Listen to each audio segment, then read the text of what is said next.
Inside row number 2, coming all the way to us from Brush, Colorado, the Elite Chassis 8H of John Hanson. To his outside, put on a show on the top of the racetrack last night. Finished ninth, just out of a transfer position out of Tucson, Arizona. The LG2 by Owens chassis of the 0 of Jake O'Neill. Row number 3 inside is a 49M from Santa Ysabel, California. Larry Shaw chassis, present and accounted for there for Mitchell Niemi. And on the outside is Jordan Turner from Batesville, Arkansas. Taylor chassis, the 5J. You almost added another Taylor brother in there. We already had Taylor's sister Shauna sing the national anthem. Peyton's already in the show. Jeff will run later on. Inside row number 4, actually passed a kidney stone last night after that rough race. Yeah. Who did? Mark Norris, the Wizard, actually making the start in this heat race inside row number 4. Passed a kidney stone last night, and his outside the Rosebud Rocket of Mikey Bell. As soon as racing was over, they took a trip to the ER. It knocked the kidney stone loose. They call him the Wizard for more than one reason. Apparently, passing that kidney stone. Holy cow. My goodness, the Haymaker and the Wizard. Welcome to Batesville. Yeah, welcome to Batesville, y'all, as we charge down the back straightaway. The 92 falling back just a bit out of Phoenix, Arizona. Here comes Jake O'Neill, the LG2 by Owens. Hanson. We got trouble. They're in turn number 4. And we'll see if we count this lap or we have yellow or how this will all transpire. Looks like we get to do her all. Well, maybe not. Maybe we did score the lap. Yep, we're going to count it. According to Race Monitor, we are counting that one. They all made it across. John Hanson out of Brush, Colorado, brings out the caution flag. Gavin Landers. Now, we haven't really seen him in a modified in several years at Batesville Motor Speedway. He used to be a regular in the modified division, former feature winner on multiple occasions. But Gavin's been running with the Comcam Super Dirt Series, currently runs in the fifth in the point standings. There we see John Hanson just goes around all on his own on the IMCA TV replay. Just driving it in deep in turns 3 and 4, and I think the slick bit him a little bit as he was looking to the inside of Jake O'Neill with a head of steam, slides up the track, and goes right around. Right there, 49. Rear end hops, maybe a little bit of a rut there going into turn number 3. He just gets completely sideways. And a great job by Mitchell Niemi to dodge the 8H machine and end up with no damage in the 49. So just one more reason of why the daily pass, or certainly the yearly pass on IMCA TV, is worth it. Replay if you're watching it at home, or certainly you can head back and check it on demand once you leave the Batesville Motor Speedway. The Race for Hope, all on demand at IMCA TV. Head to imca.tv. We appreciate their support, one of our sponsors, and certainly our broadcast partner here at the Batesville Motor Speedway. We also see one of our sponsors up there on the board there momentarily, the Arkansas Highway and Safety Patrol. Pretty awesome to see them supporting such a great event. You know, they're really bringing a great message. Great message, yeah, that's what I was going for. I couldn't think of words. Apparently I can't word tonight. Click it or ticket. It just takes 2 seconds to buckle up. Always about safety, because if you don't buckle up, they will pull you over.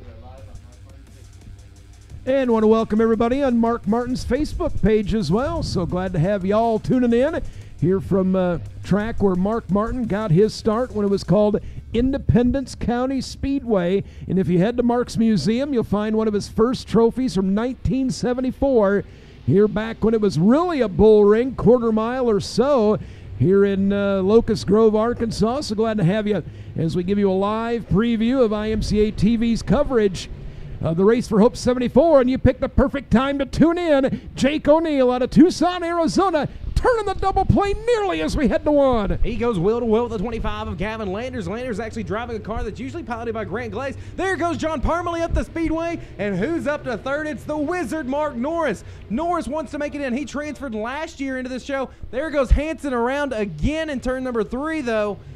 Well, as we complete the lap, not sure when the caution flag will fly, but John Hanson around in turn number 3, his second time bringing out the caution flag here in GRT, or in Wares Machine Heat Race number 4. Wares Machine Heat Race number 4, Wares Machine out of Bangor, Wisconsin. Their website is waresmachine.com. They got clamps, wheel spacers, panhead bars, accessories, suspension cages. They got pretty much anything you can need for a race car at Wares Machine. They sponsor a lot of these great drivers. And their website, or their phone number is 877-460-7211. They're in Bangor, Wisconsin. They're also here, the Weir's Machine trailer off the back straightaway, here to support their many great customers and chassis builders. You don't have to go too far. I mean, three that come to mind. Obviously, Larry Shaw not too far away and around the bend and up the road or down the road to Greenbrier, GRT, and others. Oh, Mikey Bell getting 3 spots on the green flag. They're going to wave it anyways. Mikey Bell with a heck of a start moves into the 4th spot. The Wizard Mark Norris in the 2nd. There goes the caution. I was a little worried about that. The Rosebud Rocket was ready. He got by a whole row in front of him without. He was hoping nobody noticed, but we sure did. Yeah, well, he tried to time it just right, knew he had to try and make something happen, and he did. Just a little too much. Yeah, he ended up with a little bit of damage to the right rear quarter panel as well of that machine. But the Wizard Mark Norris came from outside or inside row number 4 in this one. He currently runs 3rd, and he's going to have to take down another one of the locals in Gavin Landers in the 25 machine if he's going to get to a transfer spot here in Ware's machine. He raced number 4. So caution lights out. Jake O'Neill came close last night, finished 9th, 1 spot out of a transfer. And if he wins this one, he would have a near up front start in tonight's qualifying A main. And exactly what the driver out of Tucson, Arizona is looking for. And he charges out into the race lead. And here comes Norris. We were just documenting his plight to the emergency room last night to pass a kidney stone.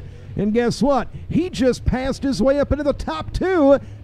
Norris now in 2nd. The Wizard working some magic, goes from 7th to 2nd here in this one. Gavin Landers not going away lightly. Gavin Landers going to take it to the top side. Jake O'Neill just pulling away. He's cruising here on a Friday night at the Batesville Motor Speedway. Mark Norris that time by only have about a half a car length over Gavin Landers. Landers going to go to the inside in turn 3 and 4. He's bringing Mitchell Niemi and John Parmalee right there along with him as they're trying to get by the Wizard Mark Norris in the 32 machine.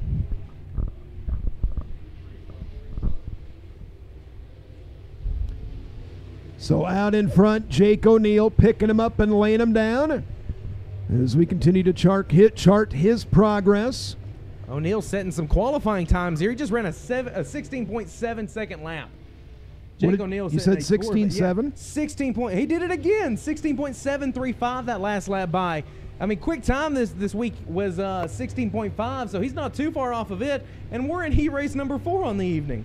Yeah, and last night, even with challenging track conditions, I think Kyle Strickler nearly matched one of his quick times as he was 16.5 something to post the win here last night, qualifying for the A main on Saturday. And Jake O'Neill is absolutely cruising